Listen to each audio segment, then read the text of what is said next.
فلتمت زوفان. فن القتال عالي المستوى.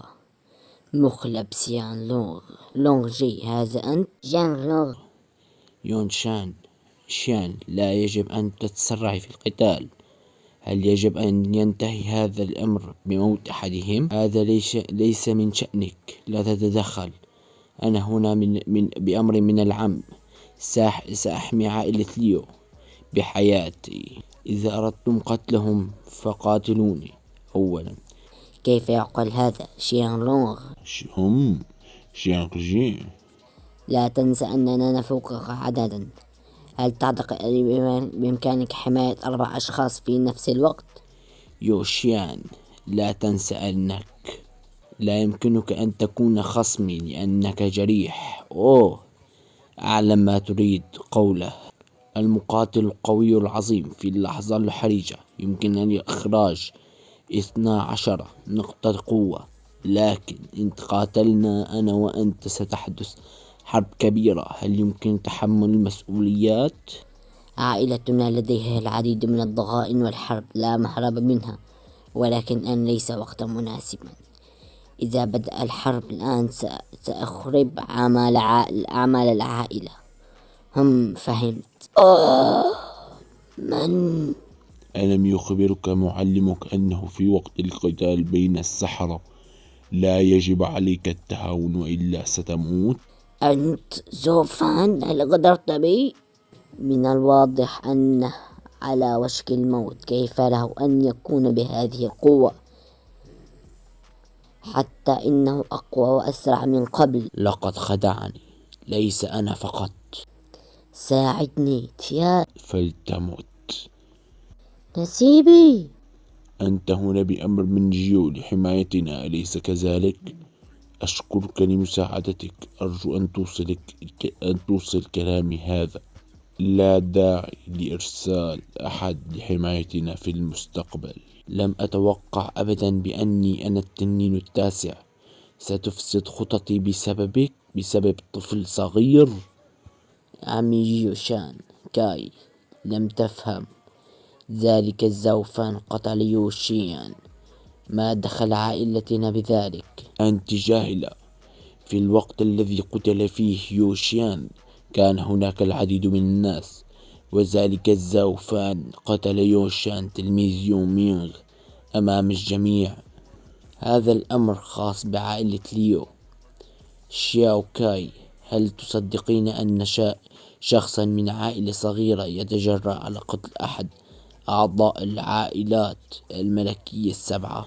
أنت لا تصدقين، ولا حتى عائلة سون. بالطبع كلهم يعتقدون أن لنا دخل في هذا. إذا كان هذا حقيقيا نحن غير محظوظين البتة. لماذا يجب أن نكون ضحية لعائلة ليو؟ غير محظوظين؟ في السابق كان ذلك الشخص غريبا. وفقا لما سمعت ذلك الفتى كان على وشك الموت، حتى عندما أرادوا يونشيان قتلها حينها لم يحرك ساكنا.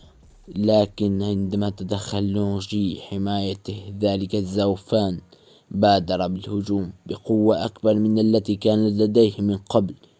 في الواقع هذه كانت خطته من البداية. ماذا هو كان يعلم أن لونغ جين مختبئ في الجوار وكان يخطط لهذا منذ البداية؟ فتاة غبية. هو لم يكن يستهدف يوشيان، بل كان يستهدف عائلة يونغ مينغ. إن بدأ حرب بيننا ونحن الاثنان عائلة ليو تستطيع الفرار. كيف يمكن لهذا؟ ألا يخشى أن يكون هدف عائلتين كبيرتان؟ هو بالطبع فكر في هذا الأمر عندما باعني هذه المهارة. يعلم أني أهتم بسمعة عائلتنا. لدينا خياران فقط: حماية عائلة ليو أو الهجوم عليها. من أجل أن لا نسيء لسمعة عائلتنا لدينا خيار واحد فقط، وهو حماية عائلة ليو. تبا، لم أعتقد أن ذلك الطفل هو أخطر شخص تعاملت معه في حياتي. فهمت. ضعيف جدا. دائما ما كنت أرى بمنظور الإمبراطور يمكن رؤية نقاط ضعفه وقتله، ولكن في الواقع لا يمكنني الفوز ولم أستفد من القتال أيضا. أنا ضعيف للتخلص من المشاكل مع عائلة تاي وسون، على المشاركة بشكل كامل في القتال بين العائلات السبعة من الآن وصاعدا. هؤلاء عوائل السبعة هم أعدائي. بقوتي المالية لا يمكن حماية نفسي، فكيف يمكن حماية عائلة ليو؟ يجب أن أصبح أقوى في وقت قصير. يا ابن عائلة تاي ويخرج من فمه الدماء. ما هذا؟ لن آخذ حياتك الآن، أريدك أن ترى بنفسك دمار عائلتك. ماذا حدث؟ أين هي الدوريات؟ هل هذا وقت تبادل الأدوار بين الحراس؟ من هناك؟ أظهر نفسك. هذه أرض عائلة تاي، من يجرؤ على الدخول لها؟ هذا هو الحارس الخامس. قدرات الدماء الروحية مذهلة حقا. يمكن أن تقتل محاربا من المستوى الثاني في اللحظة. هذا هو الحارس الخامس. قدرات الدماء الروحية مذهلة. يمكنها أن تقتل محاربا من المستوى الثاني في لحظة. لو لم أكن جريحا بسبب يوشيان ذاك، أحتاج من المزيد من الدماء. لحسن الحظ يمكن استعمال عائلة تاي في هذه الحالة. سيد من المستوى العالي، إنه هنا.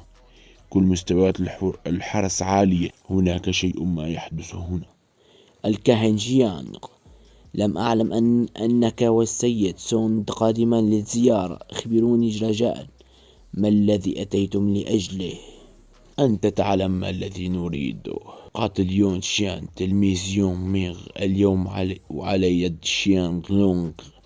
عائلة ليو كانت السبب، صحيح؟ هل تعتقد أنهم يجرؤون على ذلك؟ لدى عائلة يون ميغ وشيان ليونغ عداوة منذ زمن بعيد. في العادة لن تقاتل العائلات بعضها، لأن هذا سيسبب مشاكل داخلية في العائلات السبعة. لكن شيان لونغ حصل على سبب، وهو حماية عائلة ليو. ما الذي يعنيه هذا؟ كما توقعت، العائلات السبعة مغرورة جدا، لذلك لا يعتقد أن لا أحد يجرؤ على معاداتهم. في الواقع يعتبرون أنفسهم أسمى من الجميع، لذلك لا يصدقون السبب الحقيقي. هذا ينطبق على عائلة شيان لونغ أيضا. إذا لماذا أتيتم إلى هنا اليوم؟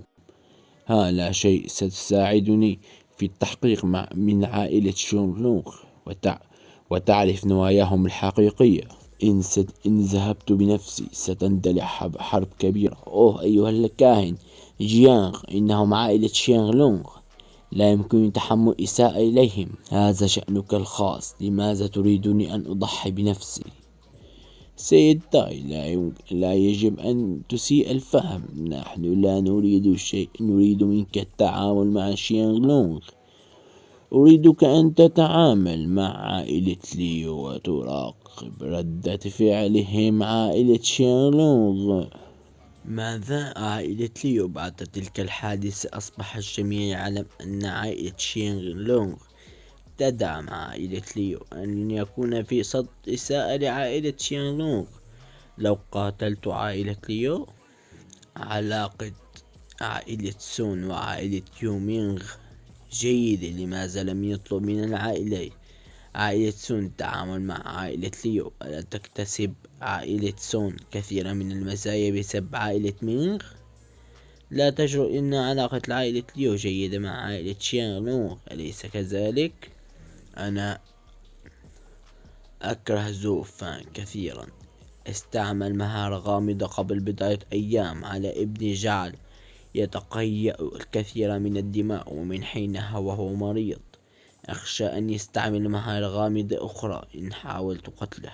وضعت الدماء الروحية داخل جسد ابنه ذلك اليوم حتى أعلمه درسا، ومن حينها وأنا أعذبه كل يوم. لم أتوقع أنه يستحمل هذا السبب ليتجنب الإساءة لعائلة شيانغ لونغ. كفى خلقا للآثار، تجنب المهمة أيها الكاهن العظيم. علاقة السين السون بيو من جيدة، وهو قوي جدا وذكي أيضا. أنا متأكد أنه لن يخيب ظنك إن سلمته المهمة. هاي، ما الذي تعنيه بكلامك هذا؟ هذا يكفي. مجموعة من عديمي الفائدة، لا أحتاجكم بعد الآن. سأبحث عن أناس آخرين للمساعدة. أمر آخر سيد تاي، هل جهزت الفنون القتالية الروحية أم لا؟ بالطبع إنها جاهزة سيد جيانغ. تفضل. سيد جيانغ، عائلتنا الوحيدة التي تملك المهارة، لن أخذها بالمجان. هذه المهارة القتالية روحية من المستوى المتوسط، إنها أقوى من خاصتك. يبادل المهارة من المستوى المتوسط مع مهارة من المستوى الأولى. شكرا لك سيد جيوانغ. ما الذي يخطط له الكاهن؟ أرجو أن تخبرني عن الشخص الذي سيتعامل مع عائلة ليو. أيها الحقير، هل تخشى أن يأخذ هذا منصبك؟ لا تقلق، إنه أحد أعضاء يونغ مينغ. ألن تعرفنا عليه؟ لماذا؟ إنها قطعة شطرنج كنت أجهزها منذ فترة طويلة. إنه في هاي فينغ شان من هنا. إنه سريع جدا. ما هذا إن أسرع وأقبض عليه؟ ماذا حدث هنا؟ لا أعلم. إنها مهارة سحرية بالتأكيد. وهنا ترجع الدمية إلى جسد زوفان. لحسن الحظ أن الدماء الروحية سريعة جدا، وإلا كان الرجل العجوز أمسك بها. لم أتوقع أن عائلة تاي تملك شخصا قويا كهذا. أصبحنا أنا والدمية الروحية شخصا واحدا من اللحظة التي اندمجت معها. لو تدمرت الدماء الروحية سأموت أيضا، لكن لو بقي الطفل الدماء الروحية حيا لما كانت حياتي في خطر حتى وجدوني. يجب أن أتدرب لأرفع مستواي بسرعة، رغم أن عائلة يونغ فينغ وعائلة شانلونغ محافظتين على الصلح بينهما حتى الآن. لكن تدخل هاي فينغ شان في الأمر قد يكون الشقة التي تقسم ظهر البعير، وعندها ستكون عائلة يو في خطر. وهنا يجهز على ما أظن تعويذة. التدريب على الدماء الروحية يضاعف من قدرتي. احتجت في السابق ل10 أيام لاختراق المستوى الثاني، ولكن الآن قمت باختراق مستويين في نفس اللحظة. هاي فينغ شانغ، تعالوا